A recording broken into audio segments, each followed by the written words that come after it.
everyone, welcome back to my channel. Today I'm starting a reading vlog where I read some of the most popular books of the year according to Goodreads.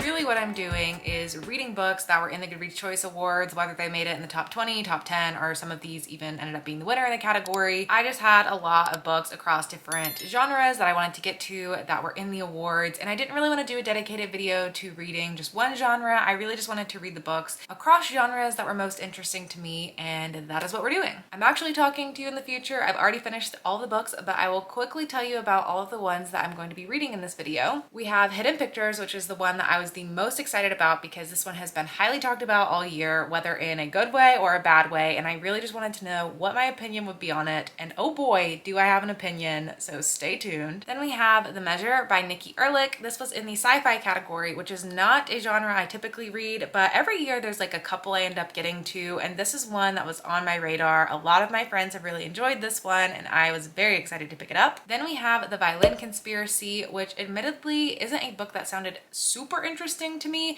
but it is in this awards. It's been highly talked about. It was a Good Morning America book club pick, and so I wanted to see what it was all about. And then finally we have probably the most popular book of the year, Tomorrow and Tomorrow and Tomorrow. This was in the literary fiction category. It won the literary fiction category. It won the Book of the Month, Book of the Year award. It won so many things this year. It is such a popular book, and it's not something that sounded super interesting to me, to be honest, but with it being so popular, I had to check it out. I had a lot of fun reading all of these super popular books, and I hope you have a lot of fun watching it. I'm gonna go ahead and send you back in time to when I was beginning Hidden Pictures.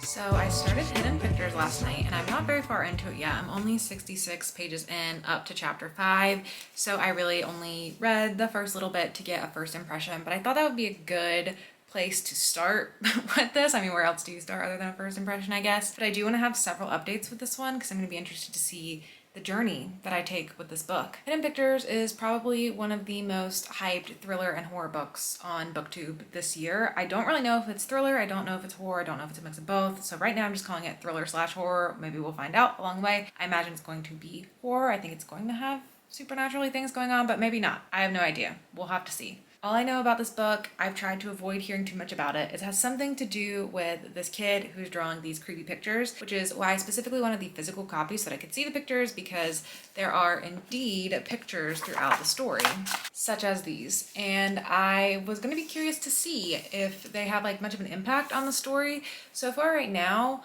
I would say they've started not creepy. They've just started as like a child's pictures, and then they're getting creepier. So I do feel like it is going to be a nice little added element to the story, but we'll have to see. The basic setup of the story is you're following this woman who's going to be a nanny for this little boy, and he starts drawing these creepy pictures, and that's all I know about it. That's all I really feel like I need to know about it. But I do kind of wish I would have read this back when I still lived in Philly. I just moved out of Philly this past summer, and I had no idea this was going to be set in Philly. I mean, it's actually set in New Jersey, but the main character lives in Philly. She grew up in South Philly. There's all these Philly references. She talks about the Schuylkill River. She talks about the commute out to New Jersey, and it just feels like when I lived there. So I kind of wish I would have read this back then, but it's also kind of nice to romanticize the memories of living there because it wasn't my favorite place to live. But this makes me feel like I'm remembering it a little more fondly. Maybe I won't if it starts getting creepy, who knows. Anyway, I could ramble on for a while, but I want to keep it pretty quick because I do want to do more updates with the story. But so far, I like it. I really like the writing. I really like the setup. I really like the atmosphere. I am fully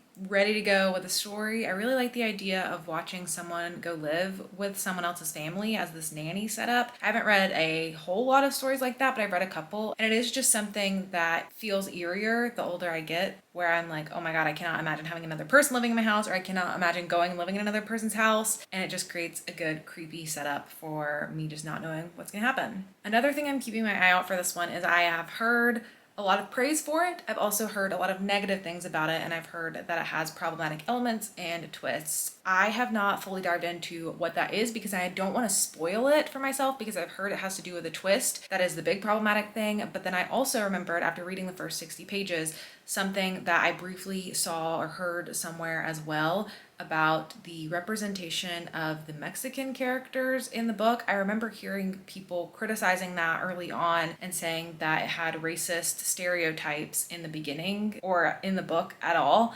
And in the first 60 pages, there is a character who works for a landscaping company, and he comes in the backyard and he's like riding the lawnmower around, and a little kid like loves this guy and they're just having a good fun time. And this is in this like rich suburban area, and your nanny is not a rich girl. She is actually a recovering drug addict who's coming to nanny this boy. She ends up getting this position because she has some connections. And anyway, so she's got this interesting perspective coming into this rich suburban white area, and a neighbor comes over, this like old lady neighbor, and says some pretty offensive things about the landscaper. But in absolutely no way was she painted as having a proper opinion about any of that. Like, it was very clearly that you're like, oh my god, this lady sucks. Who is she coming in here saying these racist, awful things, being so judgmental? Your main character is thinking that too. So I wonder if that was something that people were getting upset about, or if maybe there's going to be more to it. I don't know. But just while I'm reading this book, I am going to be super aware of what messages the book is sending, because I've just heard a lot of people say that it's problematic, but I don't know what elements, because I don't want to get spoiled. So that's something I'll be looking out for. I'll keep posted as I'm reading. But so far I'm feeling hopeful because I am enjoying it in the first 60 or so pages.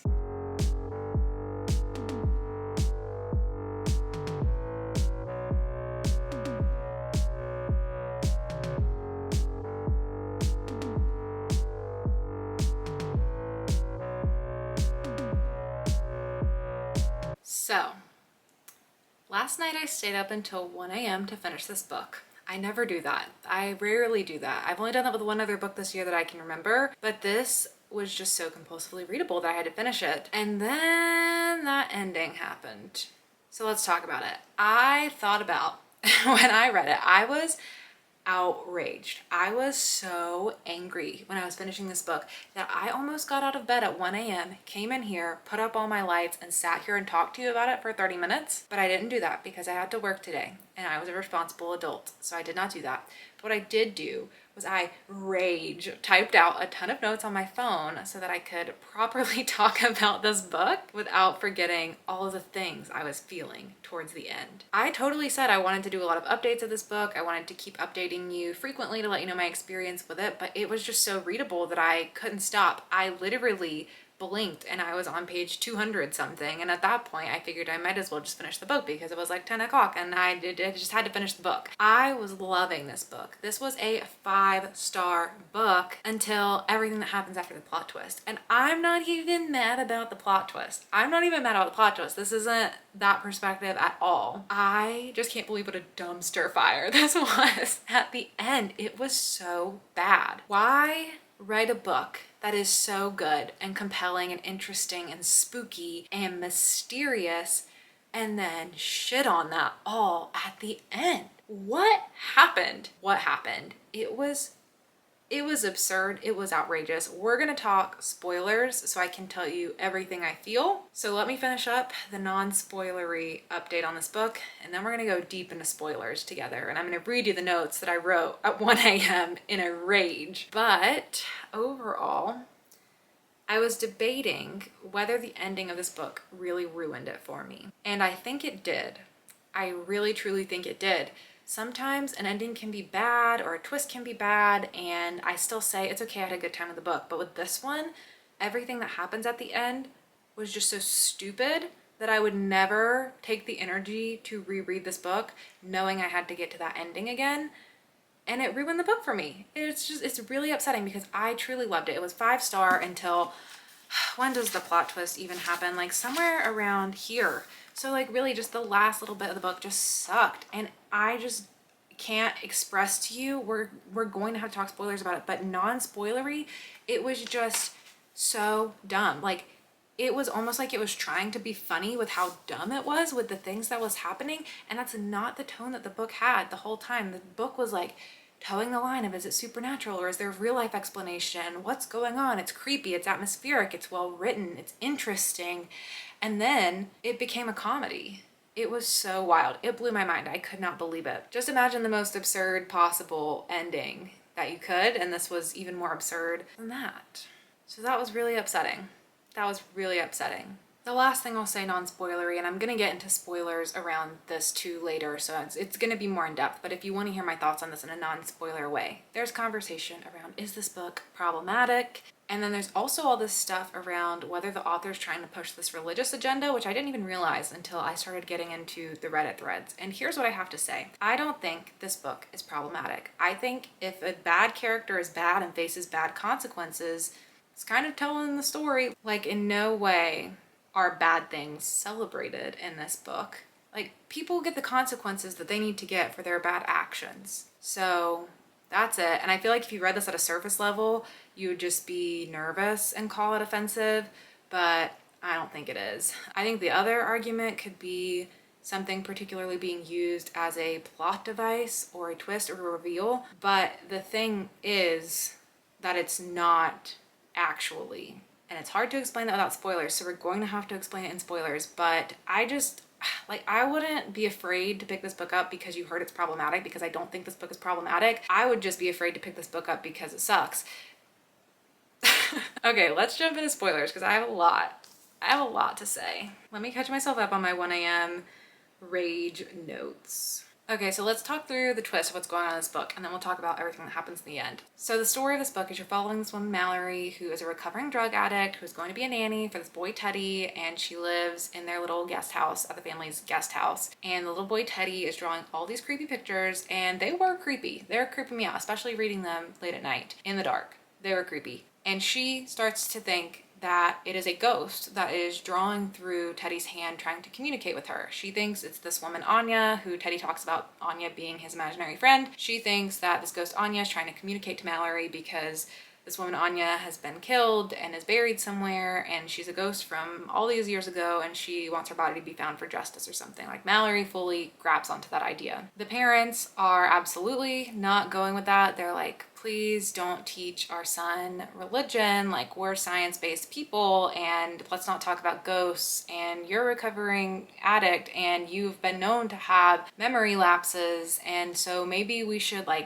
find a way to help you and support you, because the mom's a psychiatrist and she's like, I just don't think that there is a ghost. And they're very gracious about it, actually. They're like, thank you for being honest with us and telling us what you're experiencing. Like, we want to have these honest, open conversations with you, but like, you can't keep telling our kid that there is this ghost that was murdered that's communicating through his body. Like, that's gonna scare our child. Like, you can't just be telling the kid that, which I think is a totally fair position, but you know, things are gonna change. We're gonna learn some things about them in a minute. What turns out that is going on is this little boy is actually not a little boy. This is a little girl that was kidnapped by these people. And to conceal the little girl's identity, they shaved the girl's hair and dressed her in boy clothes, and they call her Teddy, and they're making her believe that she is a boy so that they can not be found for kidnapping a little girl, because they're like, we have a little boy. We obviously didn't kidnap a little girl. This is a little boy. When that all comes together, when that's pieced together, your main character, Mallory, finds it out through a number of ways. A number of clues lead to her discovering this. One being that Anya means mommy in this other language that this girl clearly came from. She learns things with the help of her sidekick friend. She has Teddy asking her all these questions about, like, you're a woman, can you see your private parts? And Teddy doesn't want to get a haircut when they're getting a haircut. And then ultimately Mallory ends up seeing Teddy taking a shower and realizes this is the body of a little girl. She learns all of these things. She pieces these things together from the pictures, and she learns that this is a girl whose name was Flora. And there were hints with the word Flora, with Anya, and this was Anya's ghost, was telling Mallory, save my little girl who got kidnapped. I got murdered. They kidnapped my little girl, and they're making her look like a little boy. So when Mallory figures this out, she addresses the parents, and she's like, let's have a conversation. This is a little girl. And for literally like 1 second, they try to keep up the lie. And they're like, oh yes, Teddy is transgender and we're supporting that. And Mallory says, if Teddy were transgender, why wouldn't you have told me that when I became his nanny? I have no problem with transgender people. That just seems like an important thing to tell me. And so that is the extent of the conversation. And then the parents like drop the act and they're like, okay, yeah, we did kidnap and now we're gonna have to kill you. And that's it. That's everything. And people are taking that as transphobic. If this were a case where that character was a trans character, sure, there would be some transphobic things, but it's not a trans character. It is a little girl out of her will that was kidnapped, and out of her consent was hidden as a boy. And then, don't worry, the parents die. Like, they're gonna get their consequences. They're gonna get their comeuppance. They're not celebrated for doing this. No one's applauding them for kidnapping a little girl and disguising her as a little boy and killing the mom and just ruining all these people's lives. Like, that's not applauded in this book by any means. These were my notes I was writing at 1 a.m. right after finishing it. The twist isn't like, surprise, this is a transgender person. It is, surprise, these people are pieces of shit, kidnapped this girl and forcibly changed her identity to get away with it, and we obviously think that is bad. That is what the book is saying. They're not using a transgender identity as a plot device because this is not a transgender person. This is a child whose identity was forcibly altered as a crime, and we see those adults face consequences for their actions. Additionally, the entire exchange is about 10 seconds long. They're covering themselves by saying Teddy is trans, which is not true. And that is a shitty thing to imply as a lie, but they already did a shitty thing by kidnapping the child. It's all just shitty. They're just shitty bad people doing terrible things. And Mallory's pushback of like, why would you not have told me, doesn't necessarily come from a place of I'm entitled to know if this child is trans. It comes from a place of I know you're still bullshitting me and that you kidnapped this child. The other thing to talk about is the hidden agenda that people think is in this book about Christianity and atheists. And there's a lot of discussion on Reddit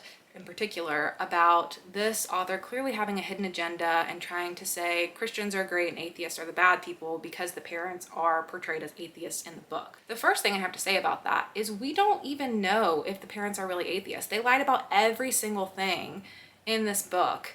So maybe that was just a lie too, because the reason they're like, please teach science and not religion is because they know, and they admit by the end, that this ghost is indeed haunting them and has been following them, and they don't want to get into those conversations. They want to dismiss it so that they don't have to admit to other people, like a babysitter, that there's a ghost that they're admitting that they know of. So if they're admitting that they know of the ghost, doesn't that inherently kind of already question their belief system? If you can believe in a ghost, then, I mean, I don't know the definition of atheist. I think it has more to tie with believing in a god, but like, they're believing in something beyond the world. There's also just things with like how they're portrayed, and I don't know, people just think this book is doing a lot more than I think it is. Like, the parents say that they're atheists and like teach science and not religion, and they say like, we don't say bless you, we say gesundheit or whatever. Like, I also am a science not religion girly. I also don't say bless you, because why would you say bless you when someone sneezes? It's just a weird thing to say if you don't have anything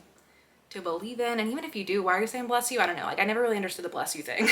But anyways, I can't fully speak about what's transphobic and what's not, because I am not a trans person. I am a cisgender person. But in this regard, like, I've been on the Christian side and I've been on the not Christian side of my life, okay?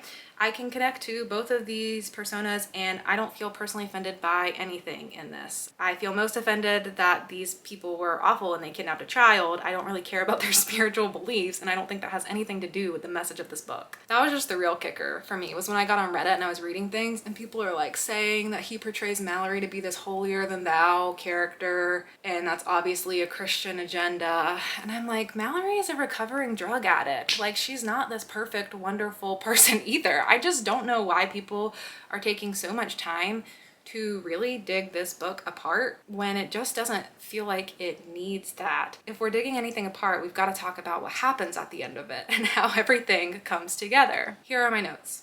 All right, this was a 5-star until the ending dumpster fire that was a 1-star. What in the hell was that ending?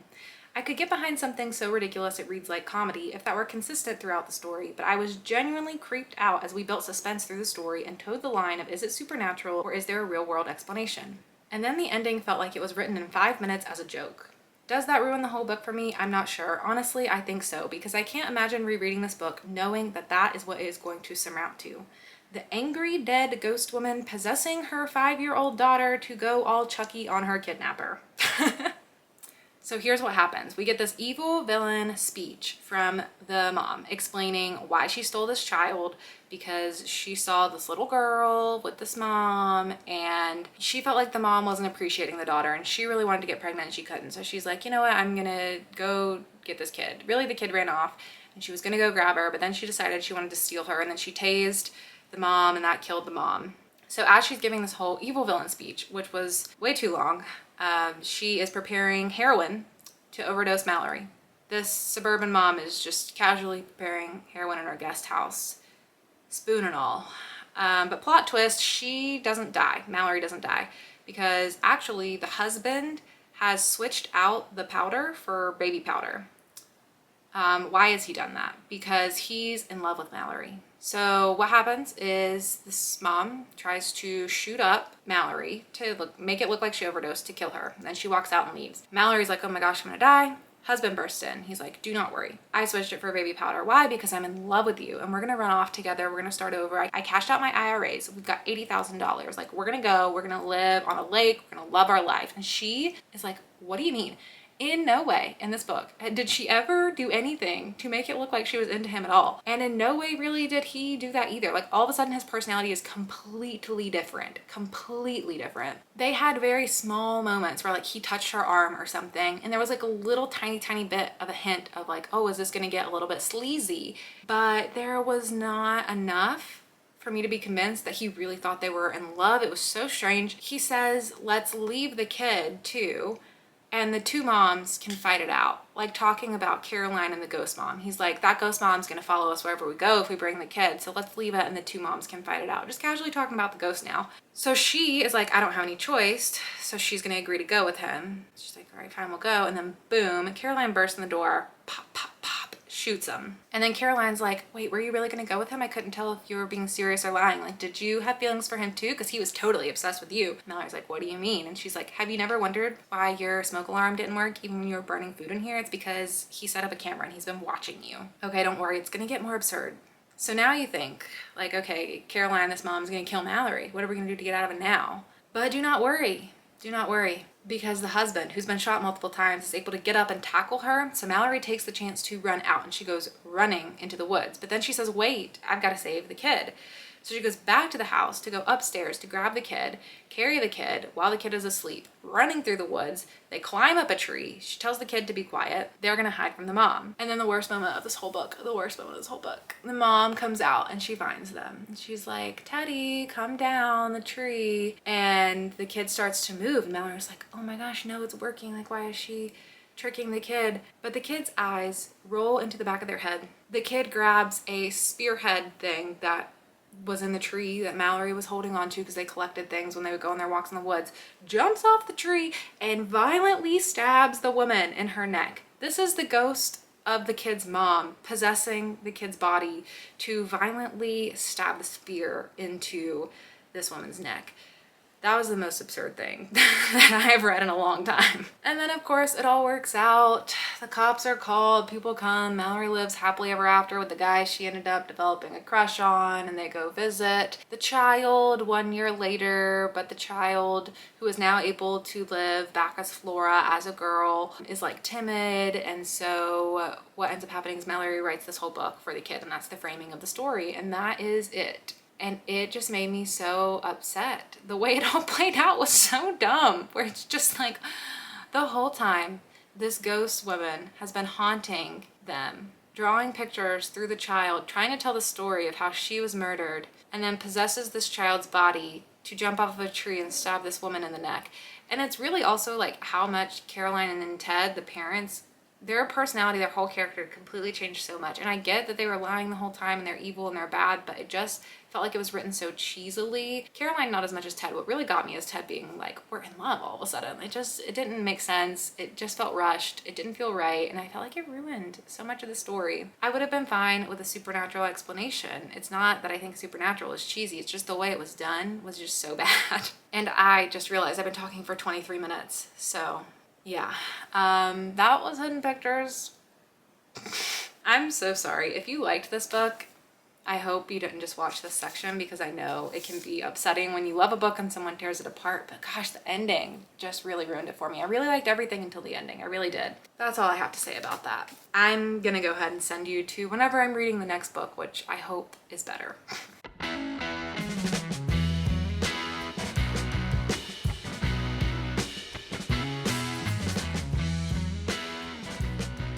So next up, I have picked up The Measure by Nikki Erlich, which is a little bit outside of my typical realm of reading. This was a sci-fi selection in the Goodreads Choice Awards, but it does sound like something I would be interested in. It's a little bit dystopian. The concept behind this one is that on this random day, everyone in the world gets these boxes delivered to their front door, and inside the box is a string, and the length of the string determines how much longer you're going to be alive. So if you have a super short string, you're probably gonna die pretty soon. If you've got a really long string, you're probably gonna live a long, healthy life. Throughout the book, you're following 8 different characters who are going through different circumstances, and they end up connecting in different ways, and you're just exploring sort of the what if question of it. It's one of those books that really takes a what if one day a string showed up and you knew when you were gonna die.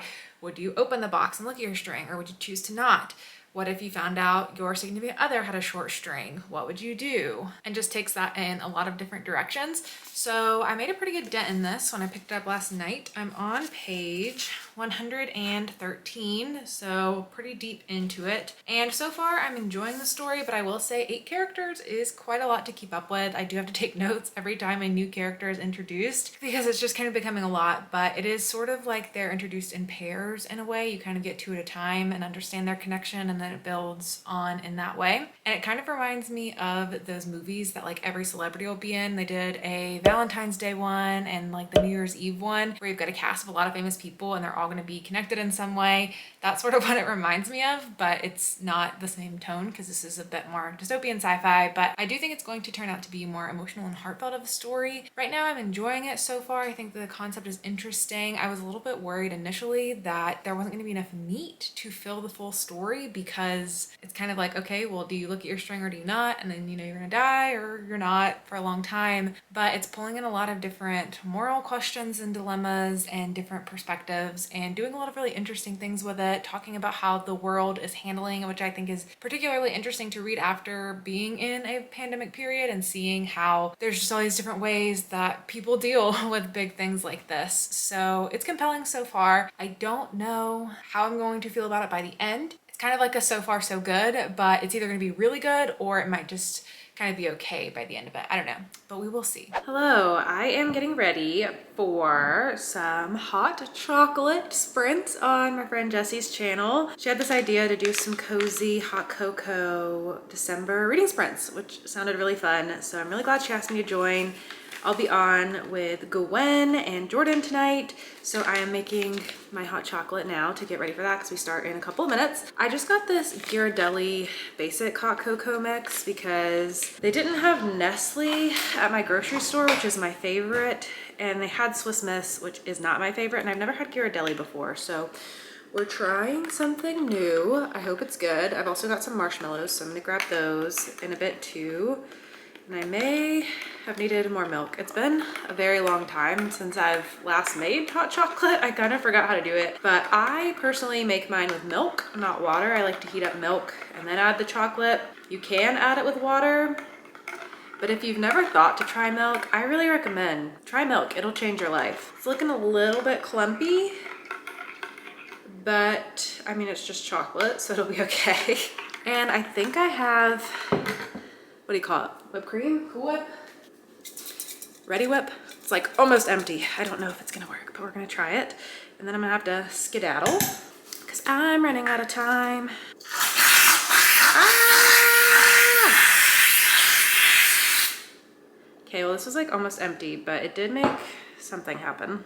So that's what we're working with. And then I'm gonna add some marshmallows.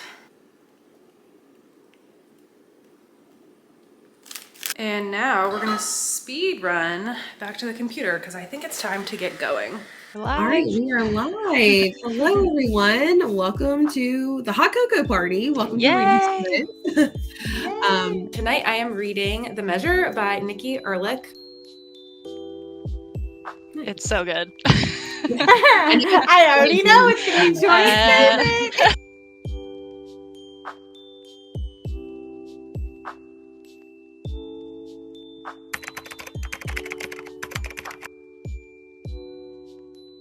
It is a couple days later and I did finish The Measure, so time to check in and tell you about my final thoughts on this. I did read a lot of it during the reading sprints that I did over on Jessie's channel, and those were really fun and they're still up on our channel, so definitely recommend checking that out if you're looking for some reading sprints to watch back. I'll link it down below, but it was just a lot of fun to just have some hot cocoa, be cozy, and read some books together. But The Measure I have finished, and I really can't remember exactly everything I've been saying about this book in the vlog. I typically edit my vlogs as I'm filming them so I have a better memory of what I'm saying, saying, but I'm filming like 47 different videos right now because it's December and December is crazy. So I haven't had time to get to this one yet. So sorry if things are a little bit redundant, but what I remember saying and feeling and thinking about the book is it was going fine and swell and dandy. And I think overall I had a good time with this book, and I do really like this. I think it's a very solid book. I think this would be a great book club pick. I think this is a very good broad recommendation if you have someone in your life who's not much of a reader and they want to try to get into something. I think this is a perfect book to give them. This is a book that would make a really great like gift, because I just feel like it has such a broad audience because it does just have something in there for everyone. Overall, it's like this sci-fi story because there's this element of these strings arriving and it determines the length of your life and they don't know where it came from, but it never fully goes too deep into that. Like they never really fully try to investigate where the strings came from. It is just the state of the matter of how the world is, and they question it a little bit at first, but overall the world just like adapts to this being their new life. So I wouldn't say that this is like an alien invasion type story for sci-fi lovers, but there's like a little bit of a dystopian element to it. And it's just all about life, which I feel like everyone can relate to because everyone lives life.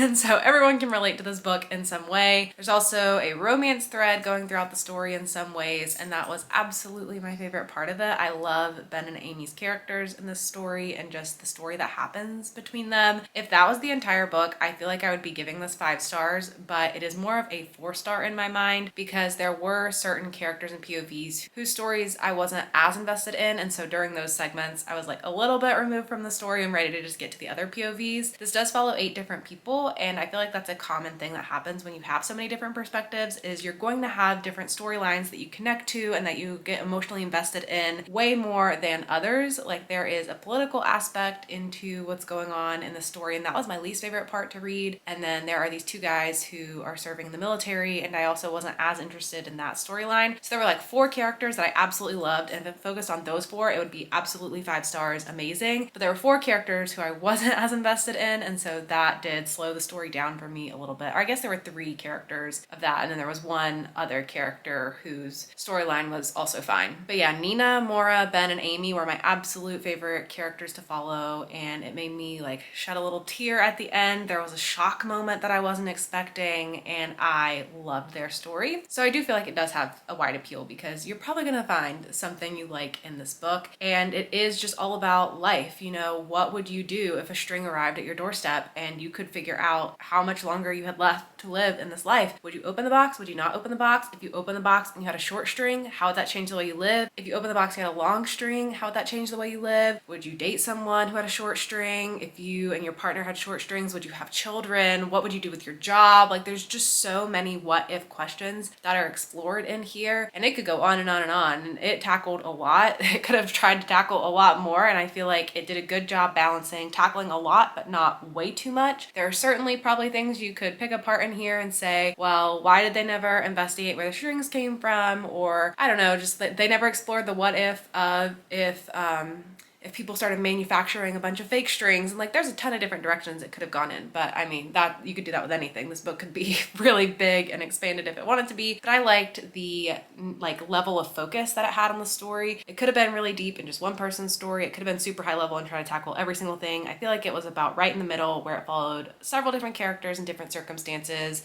Some world aspects were brought into it as well, but not every single possibility, because that would just be a lot to tackle in a book. So overall, did really enjoy it, would recommend it. Think it is a good, fun book. It's one that's going to stick with me. It's definitely a conversation starter. It's gotten me speaking to my partner like, oh, what would you do if blah, blah, blah, blah. Like, would you open the box? Would you check? And if you're curious, if I would open the box and check my string, my opinion changed a lot throughout reading the book. I think I was going back and forth on if I would or if I wouldn't. And I feel like after reading the full story and settling on it and thinking about it, I feel like I would open the box. And my reasoning for that is because obviously I know I'm going to die at some point. I'm not immortal. Like I know death is imminent, and I am by default living my life as if I have a long string, as I feel like many people do. Like you don't assume that something's going to happen for the most part. If you're like a relatively healthy person, if you have healthy people in your family, you kind of just assume like, yeah, I'm gonna have a long life. And I feel like either way, whatever you find, you have to grasp it anyways. And so I personally would rather be prepared and live my life around those decisions. But also I think I'm just a super logical person. Like if I had a short string and my partner had a short string, I would definitely not have children because I'm just super logical and not emotional in those aspects. If I had 10 years left to live, I wouldn't spend those 10 years creating children who are going to lose their parents, because it's just super logical and selfless of a decision for me versus thinking like, oh, I want to experience having children and then they're going to suffer the rest of their lives.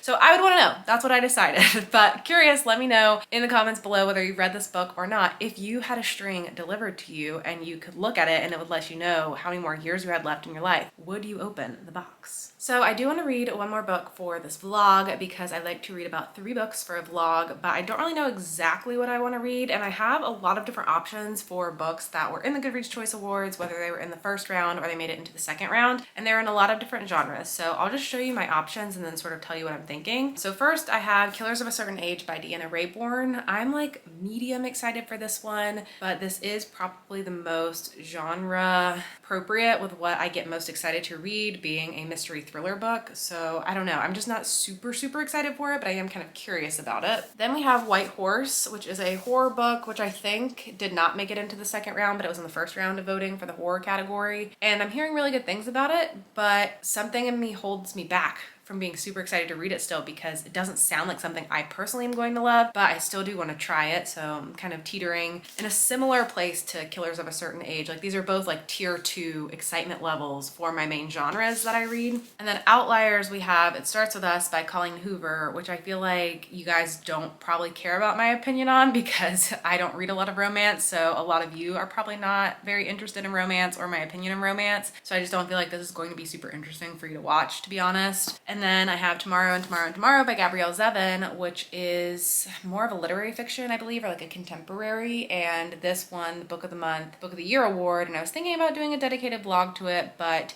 I don't think you guys would be particularly interested in my opinions on it because again, it's not my main genre. So I was thinking I could put it in this vlog, but I tried to start it the other night and I read the first couple of pages and I just wasn't feeling it. I just wasn't feeling it. And I don't think it's because it's outside of my preferred genres. I think it was like the writing style I wasn't fully loving, but I do have an audiobook and I do want to read this book no matter what, hopefully by the end of the year. So this one could work.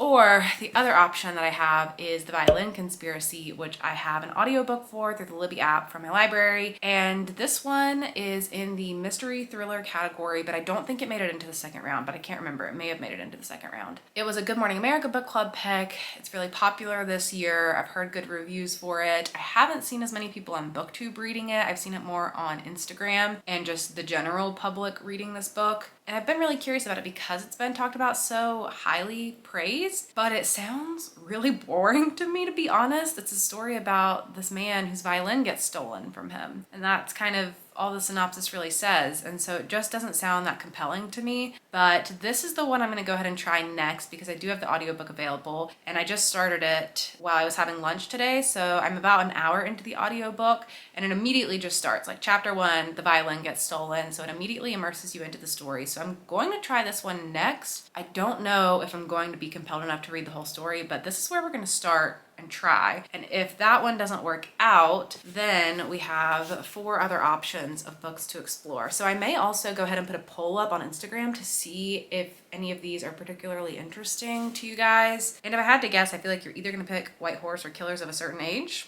which makes sense. If I had to guess between those two, which is gonna win, I would say, I don't know, I could see it going either way, but maybe White Horse, I don't know, but we'll see. I'm gonna ask you guys for your opinions on that while I start the Violin Conspiracy in case I end up wanting to DNF it, but I'm gonna give it a shot. We're gonna see, maybe it'll pull me in, maybe it'll be more interesting than I'm expecting it to be, but I'll let you know. I'll check in with you in a little bit.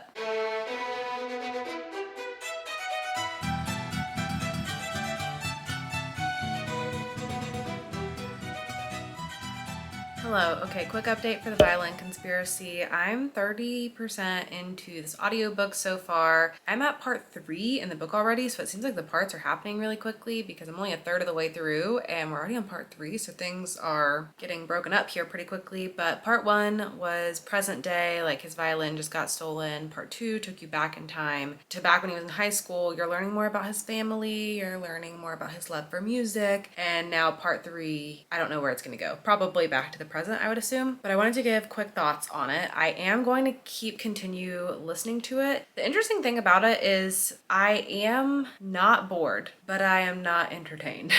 I'm right in the middle. It doesn't seem like that interesting of a concept to me to follow the story of this dude whose violin gets stolen from him, but it's really just this, like, his journey is what you're just really following. It's very literary fiction. You're just learning his history. He does not have the most supportive family, especially his mother. She really just wants him to work and make money to support her. And the only really good person he has in his family is his grandma, who really champions him and gives him the violin in the first place and really wants him to follow his passions and just be a kid. And that is like his one true nice supporter in his life. And then you also have his music teacher who helps inspire him as well, who we're starting to meet. I also don't know if I've said at all, but I'm a little sick right now. If you're wondering why my voice sounds a little weird, I just started hearing it and I'm not sure if I told you, but I'm just a little congested, but I'm fine. But anyways, I'm a third of the way through the audiobook and I'm gonna keep listening. And I feel like I might even just read the whole book, but I feel like I'm not gonna have strong opinions on it, which makes me sad because I like to have strong opinions on books. But I don't know, maybe it will surprise me and blow me away, or there will be something that really hooks me in the story. But right now, it's just kind of something easy for me to listen to in the background, and I'm gonna keep giving it a shot. Oh, and the one other thing that I wanted to say is they play violin music in the audiobook, so I really like that. It really sets the tone, and the music's really good, so I do like that about the audiobook experience as well. And I like the narrator, and just generally, I think it's written really well. I'm not sure if this is a debut or not, but I think the writing is very well done. Like, you get pulled into the characters, they feel real. And also, I really just should have said all of this, but the author is from North Carolina, which is where I'm from. I believe they're from Fayetteville, and the story talks about Charlotte and Fayetteville and colleges in North Carolina. So that's also pretty cool because I'm so familiar with North Carolina to see and support a North Carolina author. So those are all the last things I wanted to say. Now I'm gonna keep reading the book and I'll check in with you again in a bit. Okay, so I finished The Violin Conspiracy. I actually did it. I actually listened to the whole book, and this one is confusing for me. It's a very confusing experience. Not because the book is confusing. The book's very clear and straightforward. I'm confused about my feelings for it because at its core, it did not seem like a very compelling idea for me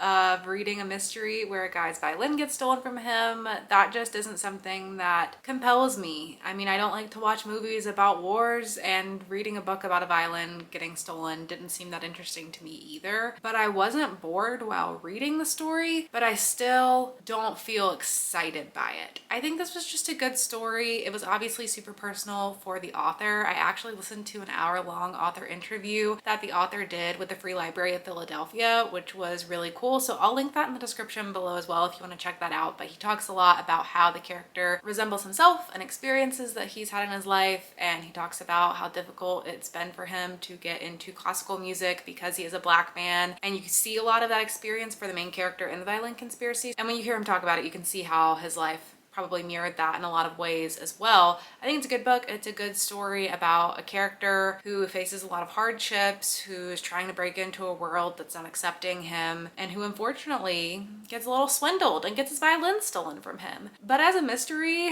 or like a mystery thriller, I just wasn't super compelled in the concept of it, which I think is just a personal thing. If you have a love for music and if you can imagine your violin getting stolen from you and how awful that would be, then maybe you can relate more. And there's definitely ways I can try to use it with like similar things. Like the author interview I was watching, the guy who's interviewing him is actually also a musician, and he was even talking about it, you know, if someone stole my $10 million violin, if you could just get the money for it and then sell it, like you can get so many other things. And he was talking to about like a house, like if you inherited a $10 million house, wouldn't you just sell it and get a $1 million house, and then you've got $9 million of profit? So I think that's probably a question a lot of people might be asking. It's a question I asked.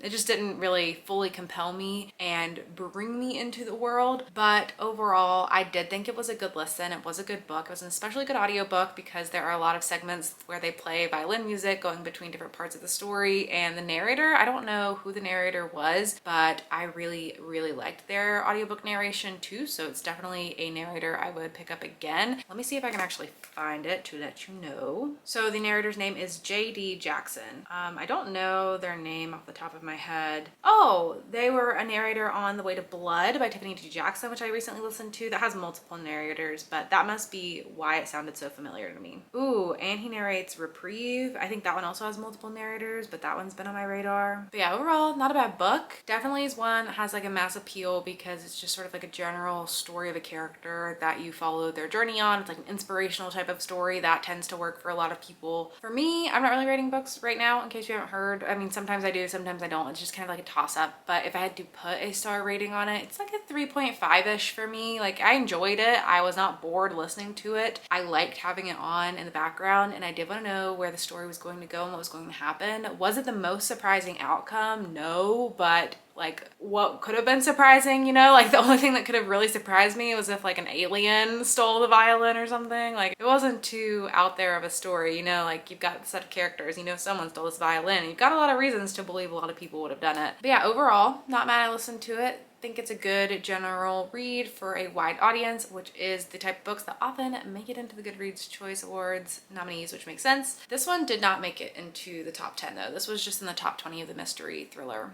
But yeah, that was The Violin Conspiracy. I could end the vlog here. And I still might do it. You're about to find out if I am or not. But I did launch a poll on my Instagram asking which book you'd be most interested to see in a vlog. And if I don't include it in a vlog at this point, then I kind of bamboozled you. So I would feel bad about that. So I feel like I need to read one more book, except the book that won is not the one I'm the most excited about. And I can't believe it won. And it's also the longest. And it's also one I tried to pick up before and had trouble with. And that is Tomorrow and Tomorrow and Tomorrow. I can't believe this won the poll on my Instagram. I had White Horse on there. I had Killers of a Certain Age on there. I had a Colleen Hoover book on there. And Tomorrow and Tomorrow and Tomorrow won above the horror book and the thriller book, which is the majority of my audience and your interest and what I would think they would pick. Super surprising, but this book is truly just super popular. The Goodreads Choice Awards were announced today, the actual winners, and this one won the literary fiction category. It's won the Book of the Month, Book of the Year award. It's everywhere. It's all anyone's talked about this year. People love this book. And it even has the power to beat out a thriller and a horror book when I'm asking you, and that's what I usually read, and that's what you're usually most interested in. So crazy. So I feel like now I'm going to have to read Tomorrow and Tomorrow and Tomorrow and include it in this vlog, but I am not as excited about it, and it is really long. But I did ask for your opinion, and I must uphold that promise. So I guess next what you're about to see is me reading Tomorrow and Tomorrow and Tomorrow.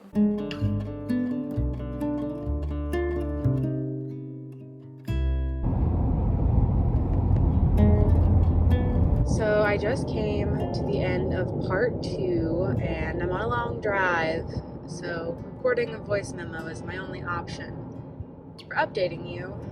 And I think I'm about a third of the way through the book. I'm listening on Audible and I don't know how to check percentages, so I'm really not sure exactly where I'm at.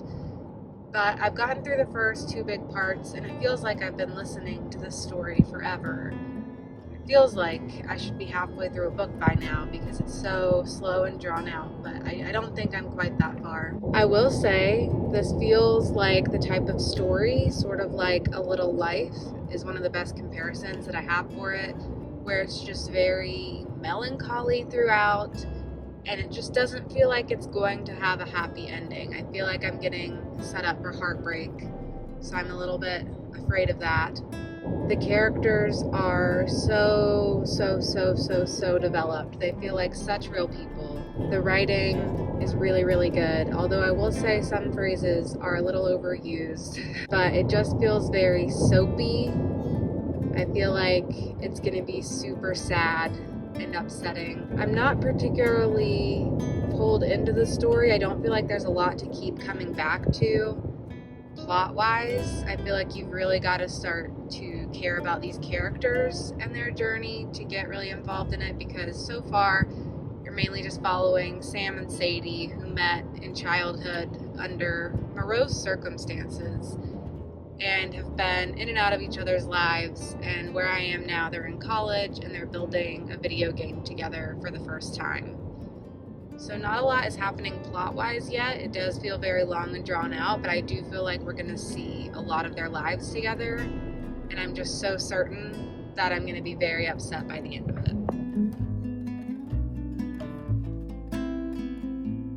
Hello, So I'm back from my trip. I took a quick trip this weekend to see a friend. So I didn't read a lot, but I did listen to the audiobook of this while I was in the car on the way there and back a little bit. And I'm almost halfway through the book, but oh my goodness, it's taking so long to get through. And I feel like the best way I can describe how I'm feeling about it is I just don't ever want to pick it back up. I'm looking at this book and I'm kind of dreading picking it back up. And it's not a bad book. It is well written. I like these characters. I do want to know what happens to them, but nothing in me wants to read this right now. I really just want to read a fun thriller.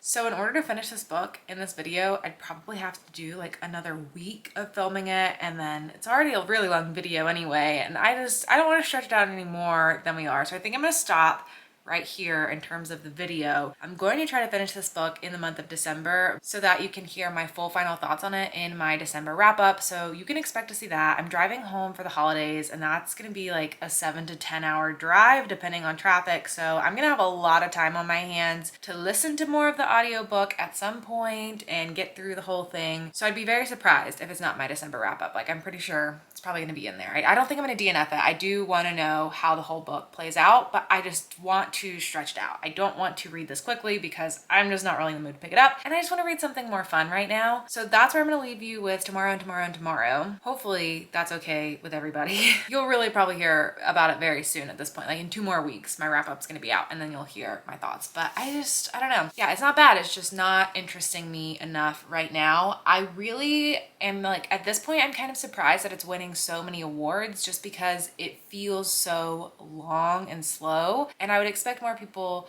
to not love that, but then again, everyone loves a little life, including myself, and that's like 800 pages. But because it's so emotional and the characters feel so real, you get so invested. So I feel like this is probably a similar situation, but we will see, and I will talk to you about it again in my December wrap up. So that is it for the conclusion of this very long vlog where I pretty much just read whatever I wanted to for a bit and had a theme to pull it all together. Unfortunately, I did not end up with any new 5-star favorites from this, which I was hoping to find because these are books that I've seen talked about a lot during the year, and I really thought some of these may be able to make it out to be on my top favorite list for the year. I mean, I guess we still don't know. Tomorrow and tomorrow and tomorrow really could surprise us in the end, but I would be surprised if it's a 5-star because it's not a 5-star right now. But who knows? Maybe it'll be really emotional and pull me in. This could still potentially be a 5-star, but otherwise we did not have the best of times with some of these books. I mean, we did have a good time right up until that dumb ending.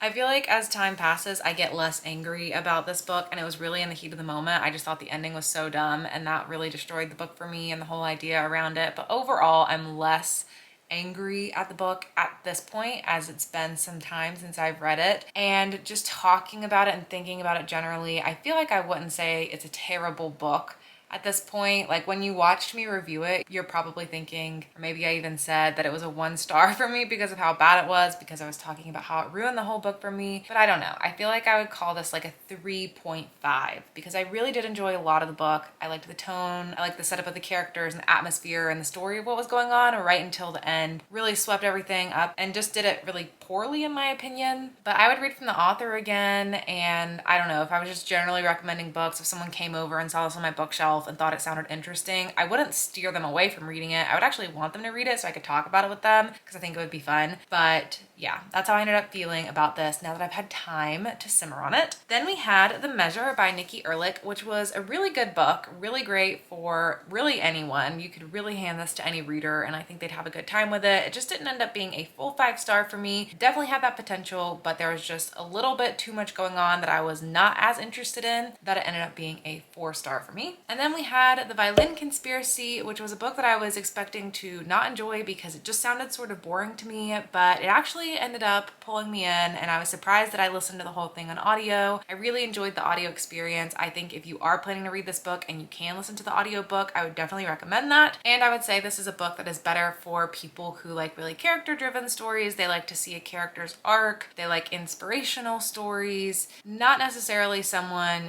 who wants a fast-paced, action-based thriller. This is more of a character's journey through a mystery of who stole his violin, and while you're watching him face hardships and push through and have triumph in the end. And then of course, Tomorrow and Tomorrow and Tomorrow, which is currently not going to be finished in this video, but will probably be finished in the next couple of weeks. It just isn't my most favorite thing to pick up right now, and I just don't want to force it. Let me know down in the comments below if you read any of these books and we can chat about them. Let me know if any of them are your favorites. Let me know if there are any other books that I didn't put in this video that you know I haven't read that are in the Goodreads Choice Awards categories, because there's still some that are on my radar. Like, this video could go on for a while. I really do want to read White Horse. That one is next up on my radar pretty soon. I'm going to try to read the new Colleen Hoover, It Starts With Us, by the end of the year as well. And then I'm sure I have like another handful of books that I definitely want to get to, but let me know if you have any thoughts on any other books you'd like to see me get through that were on the Goodreads Choice Awards. But that is it for me. Thank you so much for watching, and I'll see you all in my next video. Bye!